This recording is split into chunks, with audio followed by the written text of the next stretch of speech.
চেহারার কারণে অপমান, তারপরে ধীরে ধীরে নিজের আকাশচূর্ণ সাফল্য, এমনই গল্প আজকের এই ভিডিওতে তুলে ধরার চেষ্টা করা হচ্ছে।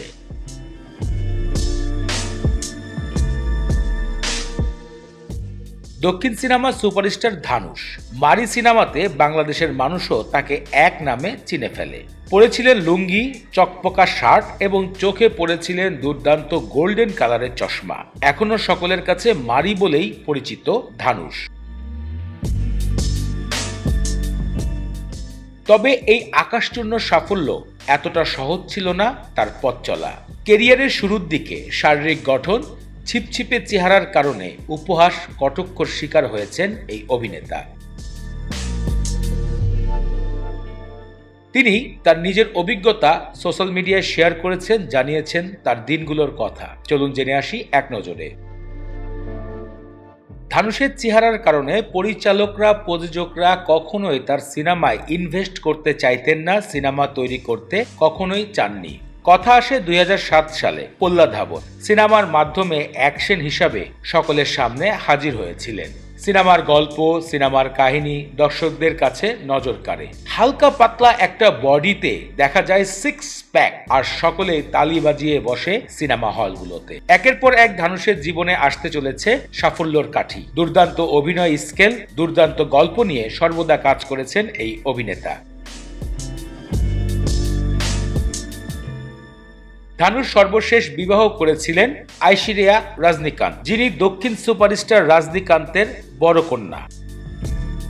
রজনীকান্ত একটা টাইমে ধানুষকে বলেছিলেন, তোমার ভিতরে প্রতিভা রয়েছে, তুমি এগিয়ে যাও।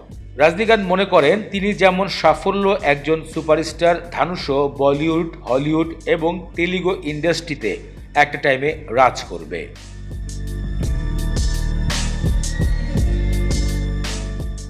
সাম্প্রতিক চিত্রনায়ক ধানুষ গণমাধ্যমে তার সেই কষ্টের দিনগুলো শেয়ার করেছেন। তিনি একদিন বলেছিলেন 2002-03 সালে একদিন জাতীয় পুরস্কার অর্জন করবেন তিনি আসলে সেটি করে দেখিয়েছেন।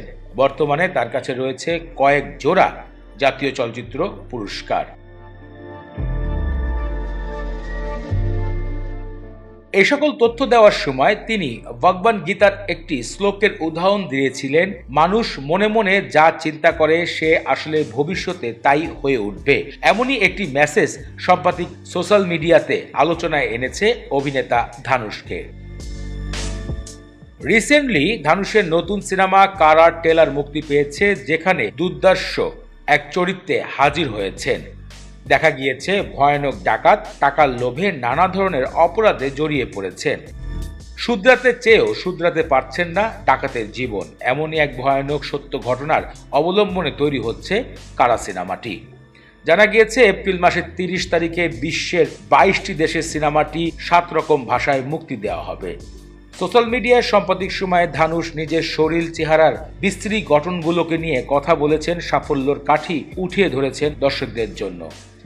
দর্শক, আপনাদের কাছে ধানুষের এই মতামতগুলো কেমন মনে হয়েছে? আমাদের কাছে মনে হয় ধানুষের এই মতামতগুলো সকলের জীবনকে পরিবর্তন করে দিতে পারে। আপনাদের কাছে কোনো মূল্যবান মতামত থাকলে আমাদের ভিডিওর কমেন্ট বক্সে কমেন্ট করে যান মূল্যবান মতামতটি।